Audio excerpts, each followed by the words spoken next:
Hi everyone, welcome to this talk on TP Fundamentals, a suite of subjects that are compulsory for students involving life skills. So the importance of life skills. Today it's even more important because change is a constant.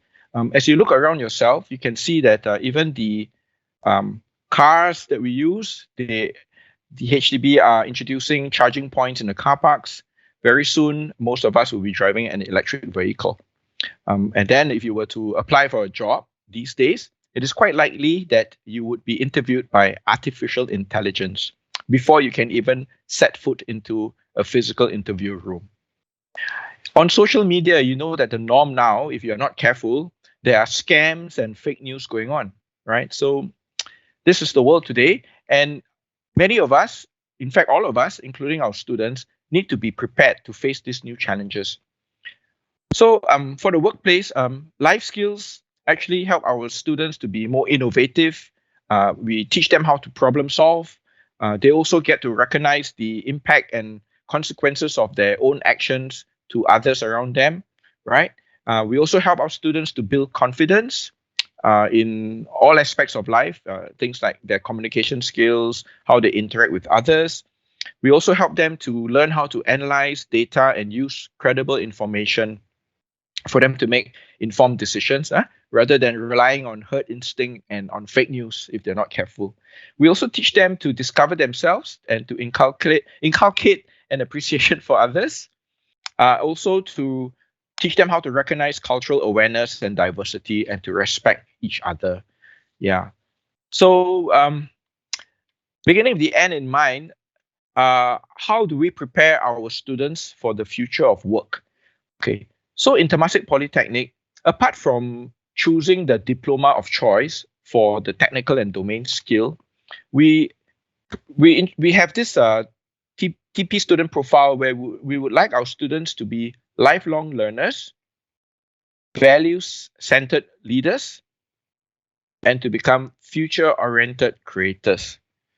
If you realize that there are some technical skills involved, but there are also soft skills involved, and for us, we relate the soft skills, we call it life skills. Okay. And this is where our suite of subjects that we are going to talk about today comes into the picture. We call our life skills subjects in Temasek Polytechnic TP Fundamentals, or TPFun for short. So again, to explain what I just mentioned, the main course that our students take will be in the diploma. But there will be this suite of TP fundamental subjects that relate to life skills.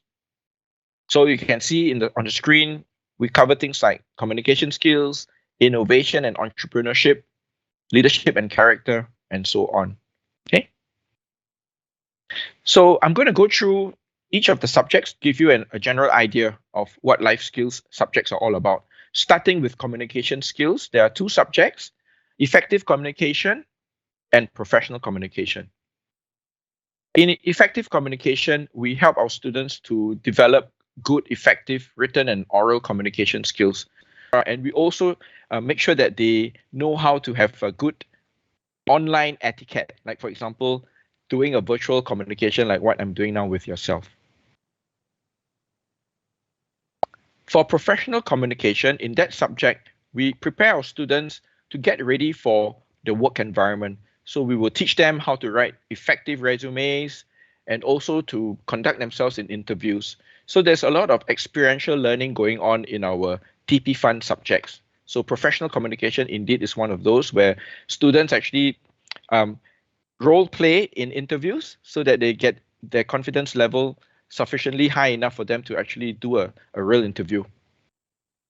There are two other subjects in our TP suite of life skill subjects: career readiness and career management. These two subjects will help to prepare our students for their careers. In career readiness, students have the chance to discover themselves in their areas of strengths and interest in terms of career. And in career management, we help our students to ensure that their digital presence via a digital portfolio on social media is adequate and effective. For example, we make use of the social media platform for career management called LinkedIn. So our students will have presence on the internet for them to prepare for the job interviews. And then we move on to another value called leadership and character. So there are two subjects here that help our students to nurture those values. Leadership fundamentals and leadership in action will help our students to develop leadership skills for themselves, for their team members or working with their teams, and also having leadership in community. So the fundamentals subjects will teach them the fundamentals of leadership. And for leadership in action, there is a service learning component where the students will have projects with the community outside of Temasek Polytechnic. Current issues and critical thinking. This is a subject that helps our students to approach situations not by relying on herd instinct and especially not relying on fake news, but to develop an approach where they make use of credible data and information resources to come up with inferences that are sound and critical, right? So this is a very important subject because we make use of local and global issues in the world and in Singapore to discuss, to debate, to criticize, to analyze, and to use critical thinking methodology to come up with conclusions and inferences. Global studies and guided learning. Global studies will actually take our students overseas so that they can be exposed to different cultures, different economies, different geographies, different profiling of communities. So again, another experiential learning subject. Yeah, so our students have actually gone to, as you can see on the screen, to places like Malaysia, Indonesia, Philippines, and Thailand. A very interesting subject for students. And we also have this subject called guided learning. It is quite unique in the sense that we allow our students who opt for this subject to decide on the topic that they would like to do research on.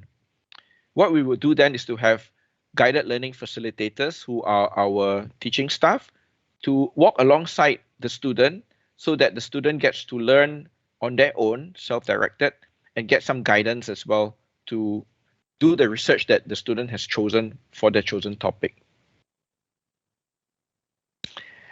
And with climate change going on as I speak, very important subject that we introduce is called sustainability and climate change, or sustainability and climate action, I'm sorry.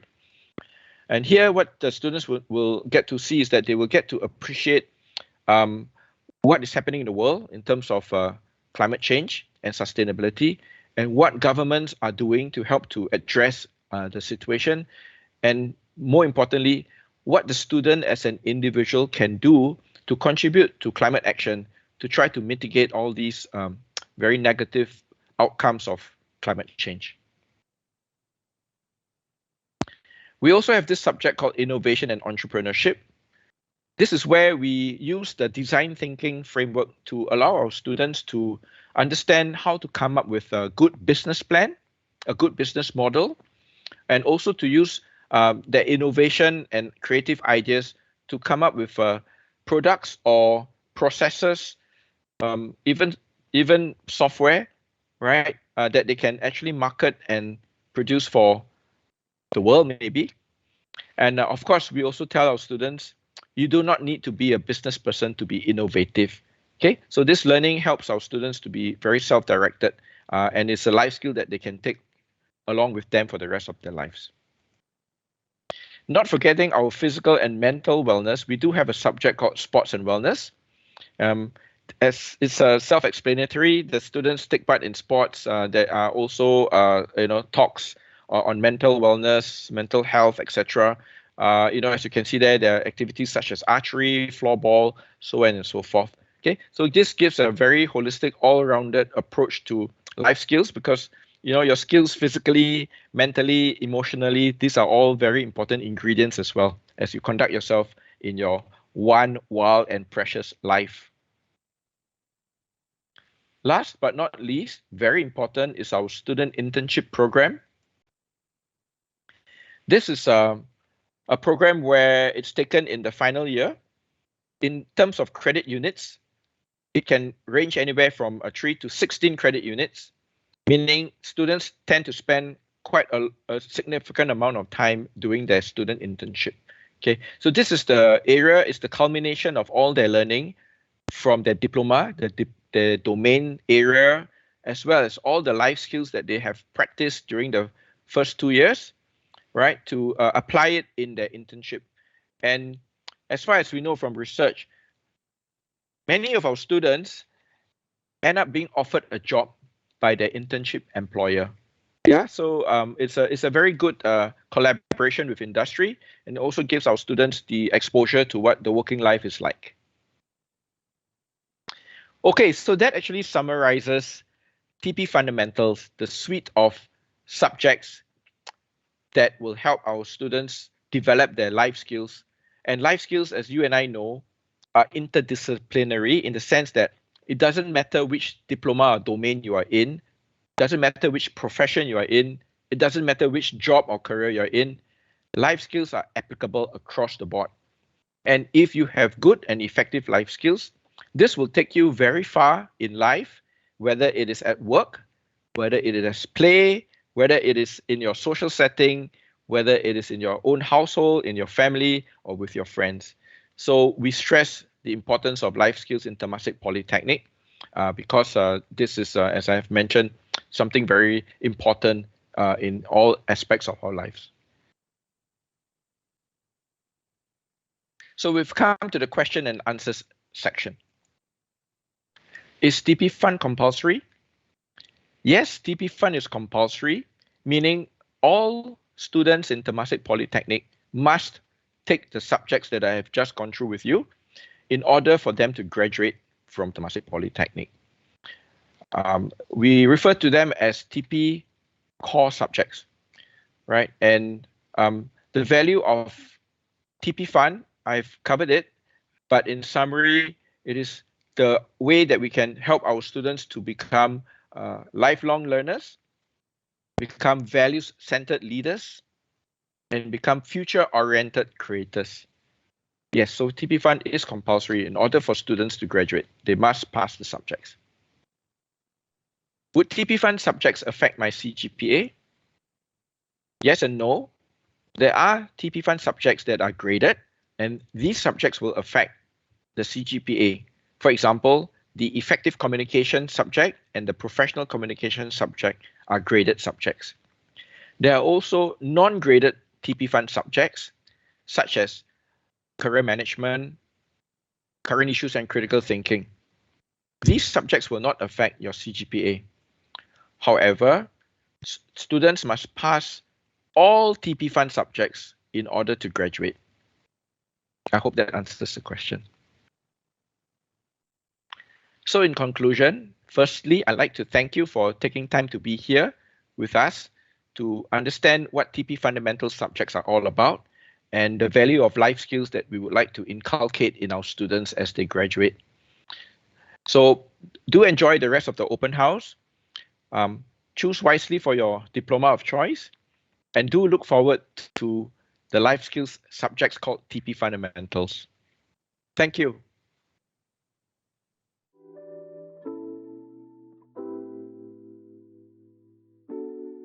During the COVID pandemic, we experienced many challenges. Let's explore the insights of our industry partners on communicating in the digital world.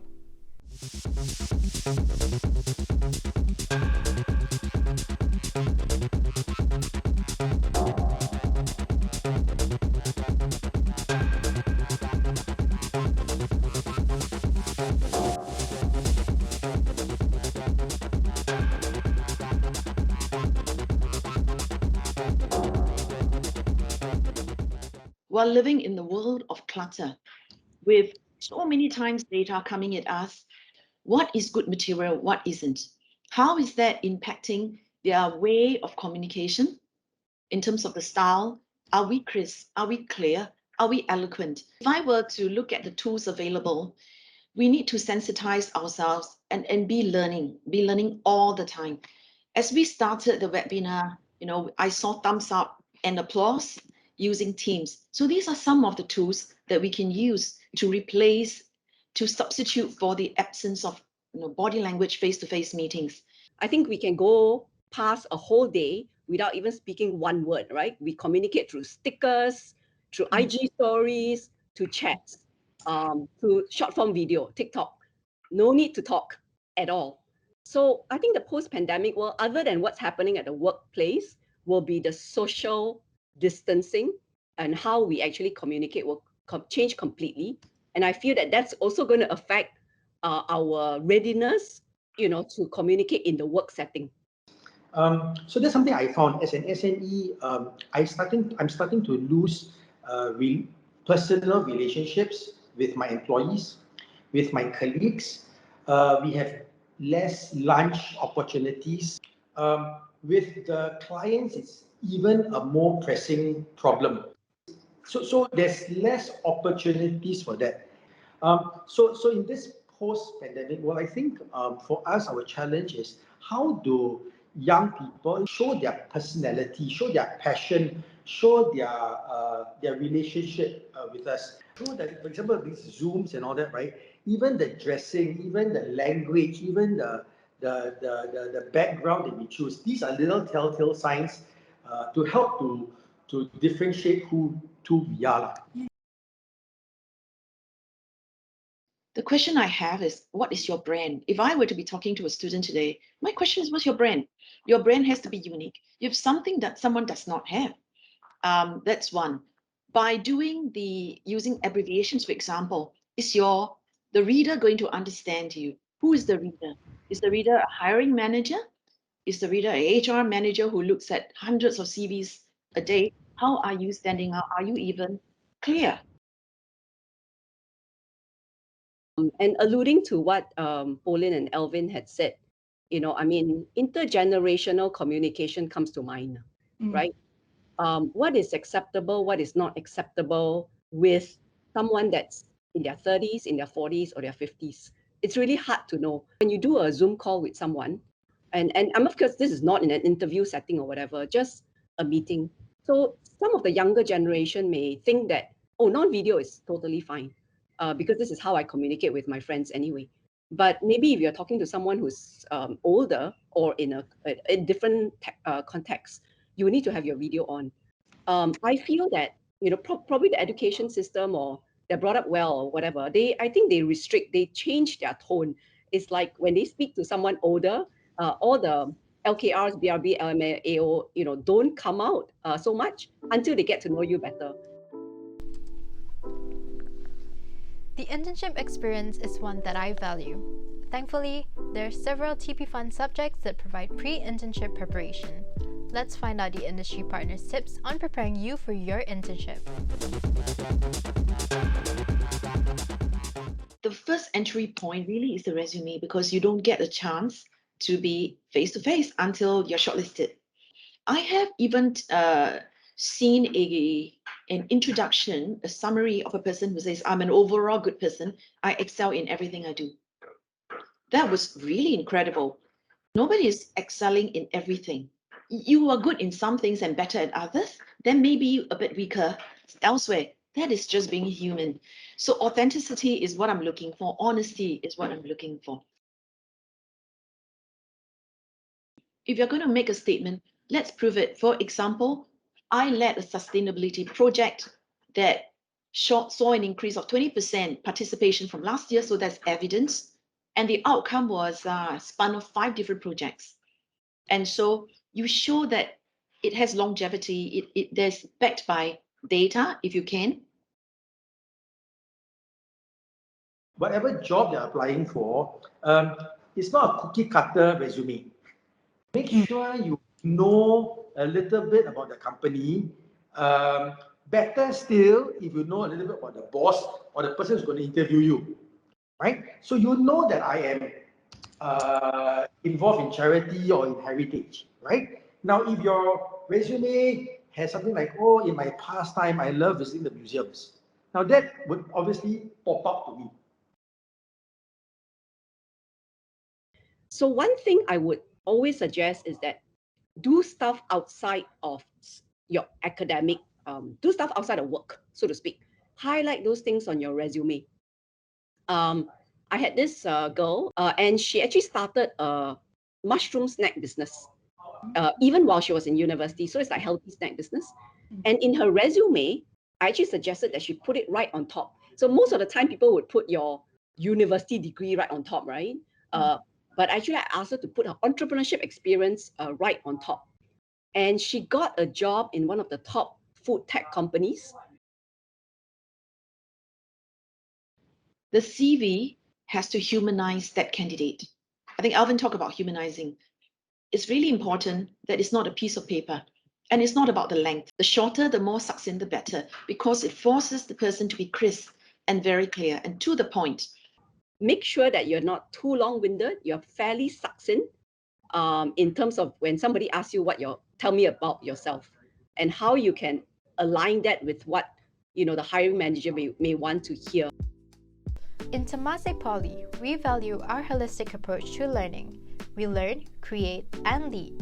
Let's uncover the industry partners' insights on the important attributes of what makes us ready for work.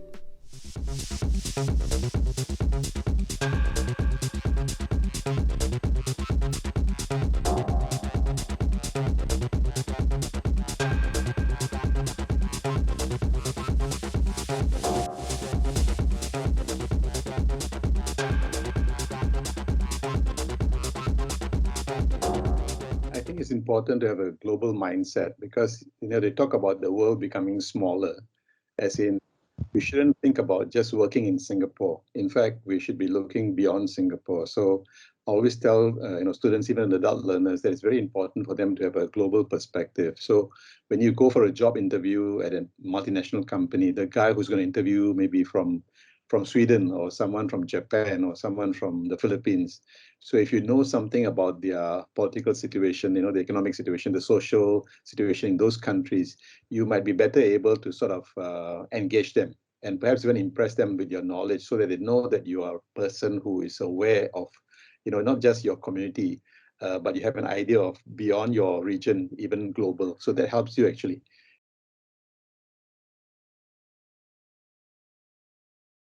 Wherever you're working, if you're aware of current issues, you can always engage in conversation.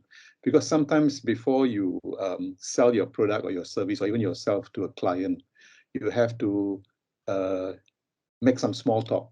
And small talk actually comes from knowing current affairs, current issues, and it also helps you in planning as far as your strategies are concerned, trying to work yourself up within an organization to know what's happening in current affairs helps you to actually engage people at higher levels so that they know that you are someone with knowledge of the big picture.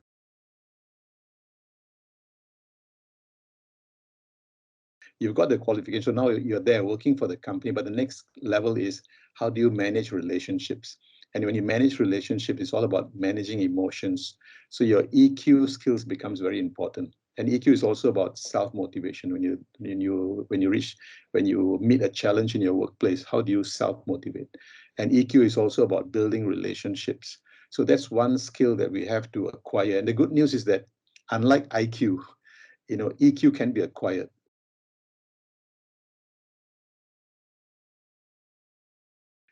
Technology is such that you have to accept these changes. If you try to fight the change, then you become someone who becomes a complainer. You become one of those laggards left behind. So it's important to learn one thing, that is to adapt to change. I always remember this book, Who Moved My Cheese? So it's all about people who were able to succeed because they are willing to adapt to change and even to harness the change for their benefit. So I think with technology, it's continual. As soon as you learn something, something else comes along, right? So you have to be prepared to continually learn.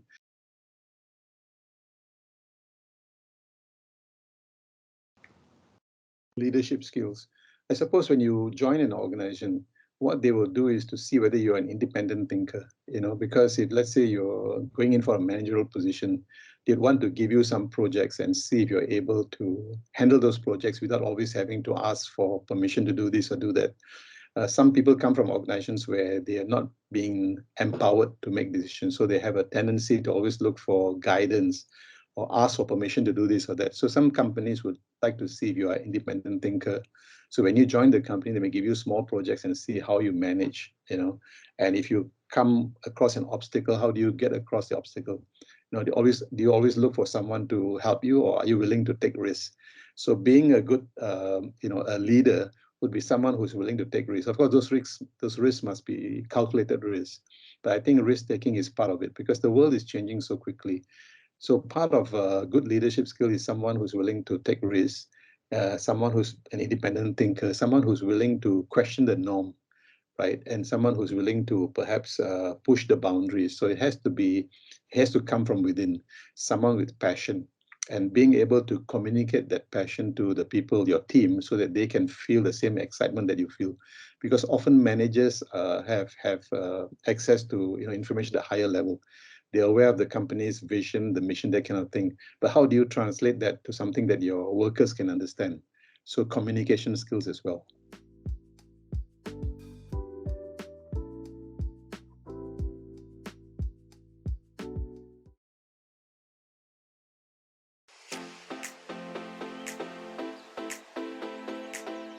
Hey guys, we're gonna graduate soon, you know. Yeah, we're gonna start adulting soon. Are we really ready for the working world?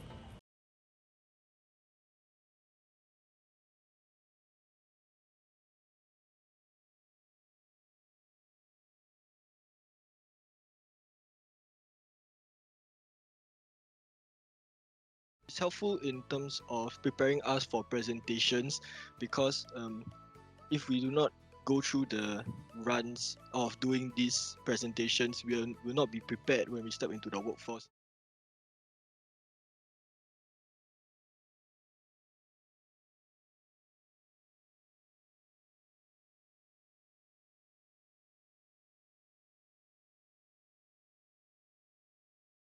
We get feedbacks from the teacher and on how to improve our resume, our cover page, and our interview skills and all that. So we can use this to actually help us when it comes to the real internship.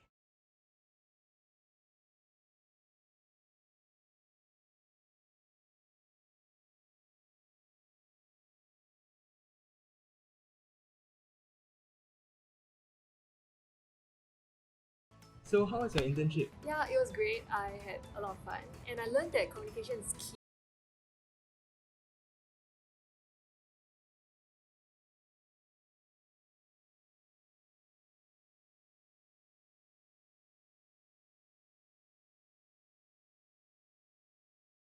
My global study experience has allowed me to apply it during my internship. For example, the different kinds of people I've met in intern.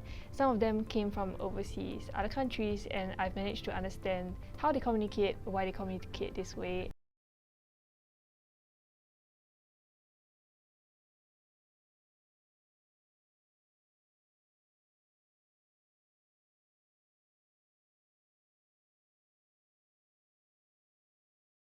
One more skill that I learned is also design thinking, to apply problem solving from my day-to-day life, and this skill is learned from Innova.